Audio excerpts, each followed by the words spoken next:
God has shown mercy. My name is Ogane Kume. I'm recording this testimony from Birmingham City here in the United Kingdom. It all started on the 19th of June 2024 when I put my baby to sleep on my chest.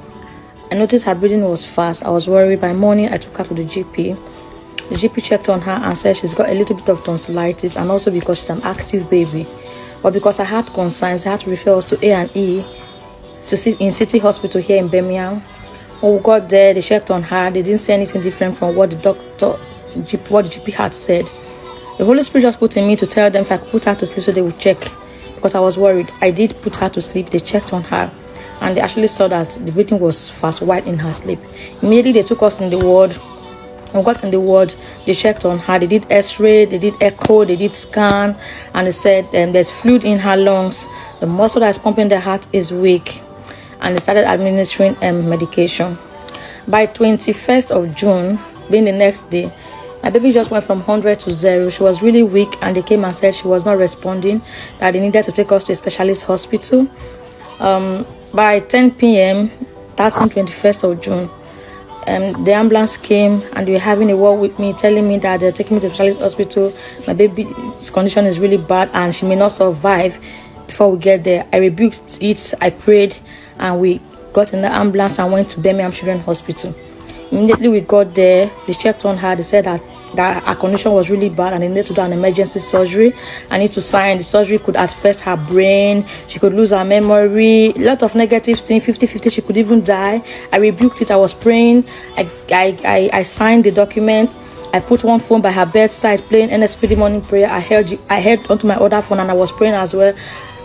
I signed and I did the surgery, but it was a really terrible sight because they had to put her on ECLS machine. The ECLS machine does the function of the heart while the heart is being put to rest. So she had a lot of pipes connected to her heart. Her chest was cut open. It was a scary sight. So I didn't stop praying. I was praying on the 27th of June while on morning NSPD. Papa said, I don't know why we are starting like this. This situation is not unto death. This sickness is not unto death. I announce this situation will not get worse. I don't know why we're starting like this. But somebody turn and say this sickness, say it's not unto death. Say I announce this situation will not get worse than it is. Say I announce it will not get worse. I announce every situation, every condition that is negative, hear me, you will not get worse. From now, you get better. By 2nd of July, Papa was praying. Papa said, Lord interrupted me to make this declaration. Bad news will not be waiting for you in this second half. The Lord just interrupted me to make this declaration. As your two hands are lifted, bad news will not be waiting for you in second half. I prayed with it, and he went further and said, systolic heart failure. Systolic heart failure. How by the power that raises us from the dead, let it be reversed. I don't even know what systolic heart failure is, but I know there is heart failure. I prayed with it, and he went further and said, I don't know who you are, but that heart surgery has been cancelled. I don't know who you are, but that heart surgery has been cancelled. All this prayer was on July 6th. By 4th of July, when we were on the morning NSPD prayer, Papa said, the Lord says I should tell you, why are you entertaining that thought of fear?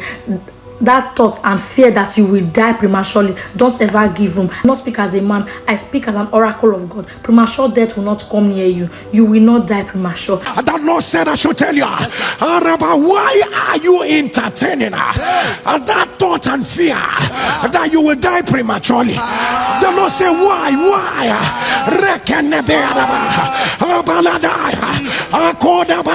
I come to you with the word of don't ever give room. I do not speak as a man, I speak as the oracle of God. Premature death will not come near you. I spoke to my daughter, she will not die prematurely. And after that prayer, I was so calm in my soul, because even my friend called me and she said, did you hear this prayer of this morning? It was directed at, I said yes, and I claimed it. So I had this conviction in my soul that my daughter's case has been mentioned and she is healed. After the prayer, when the doctors were doing morning round, one of the doctors called me and she said, Mom, we noticed that we've checked your daughter and her heart is not improving. Apparently, she cannot be on this machine for more than 14 days, that the machine can only serve for 14 days, and because the heart is not responding, that we have been booked for a heart transplant, and this heart, and then in the heart transplant, she has to be taken to another machine, a VAD machine, and that VAD machine is only available in 2 places in the United Kingdom, London and in Newcastle, and they have booked with the Newcastle team, and they are already here in Birmingham to have a word with me. That was 4th of July, and I rebuked it. I said, God is giving my daughter a new heart. I left her and I went to the chapel close to the ICU to go and pray. And I was praying, I was crying. Wasn't not Papa I was talking to when he said that heart surgery has been cancelled. Papa saw it even before this day. And that heart surgery has been cancelled, and I prayed with it, and he said that journey of negativity has been terminated. Me going to Newcastle, that is the journey of negativity. I prayed as well, and I was saying all those prayers were directed at me. Was not the people I was talking to when he said journey of negativity, that bad news will not be awaiting for me in the second part of the year, because I was part of that mid-year fast. I was fasting, and that particular day I was still fasting. It wasn't long after the Newcastle team they came to have a word with me, and they were myself, my friend, and her husband who were in the meeting. While we were all discussing, my spirit was just echoing that heart surgery has been cancelled, journey of negativity has been terminated, systolic heart failure, my daughter's heart come alive. All those prayers Papa was saying, they were all coming. I was memorizing them in my head. I wasn't even listening to what they were saying, and by the time they finished the meeting, my friend's husband was asking them questions. They were having the conversation, and I said, "Mom, don't you have any question?" I said, "No." It looked like in all this conversation, how is it possible that you don't have anything to say? And I said, "Don't you have anything to say?" After I said, "Well, the only thing I have to say is, Dr. Allison, I'm happy to meet you.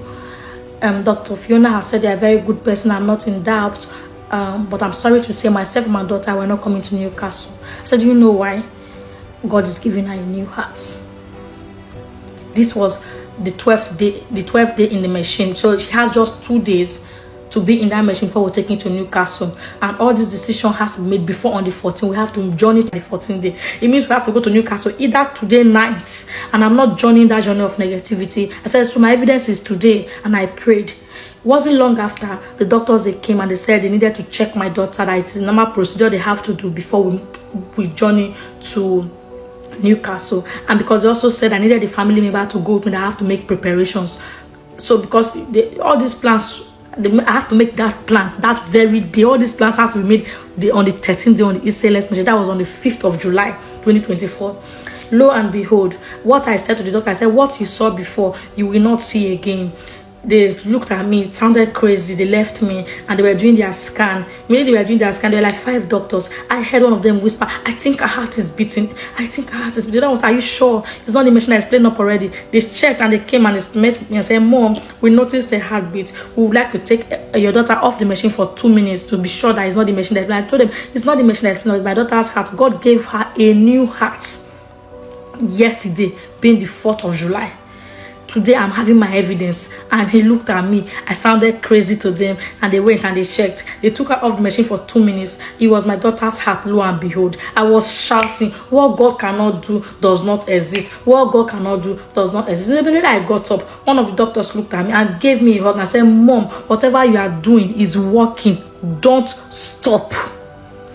I ran to the chapel. But today will say, "How will you shout?" I shouted. I needed my throat to bring out that same blood. It brought out that on the 4th when I was crying. I said, this throat has to tear again. I was shouting. I needed to shout. I went to the chapel. I shouted. I thank God. Lo and behold, my daughter's heart that was dead came back to life. The journey of negativity was terminated. Papa, I have my evidence. This is the letter. So God be the glory. She got a new heart. I have my evidence. What God cannot do does not exist.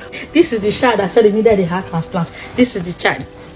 No heart transplant. She came out of the ICU. Nothing missing, nothing broken. Pastor Jerry, thank you. May the oil on your head never run dry. I want to say God bless you.